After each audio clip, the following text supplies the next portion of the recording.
आजकाल सगळ्याच मुलांना बाहेरचे फ्रेंच पोटॅटो फारच आवडतात आणि तशीच रेसिपी घरीसुद्धा आपल्या आईनं बनवावी अशी त्यांची अपेक्षासुद्धा राहते. त्याचसाठी या ठिकाणी 2 बटाटे वरचे सालं काढून अशा पद्धतीने कट करून घेतले. त्यानंतर बाउलमध्ये टाकून घेतले. वरून थंडगार पाणी ओतलं, थोडंसं मीठ टाकलं. मिठामुळे काय होईल, बटाट्याचा स्टार्च हा कमी होईल.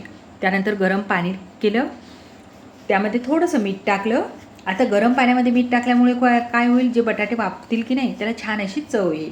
आता झाकण ठेवून तेल गरम होईपर्यंत हे बटाटे गरम पाण्यामध्ये राहू द्यायचे आहेत. एखादा खाऊन पहा, तुम्हाला तेव्हाच लक्षात येईल की छान आधर कच्चा हा शिजलेला आहे. वरून कॉर्नफ्लॉवर टाकून घेतलं आणि कडकडीत तेलामध्ये उलटपुलट करून थोडंसं लालसर होईपर्यंत तळून घ्यायचं आहे. हे पहा अशा पद्धतीने. त्यानंतर बाउलमध्ये टाकून घेतलं.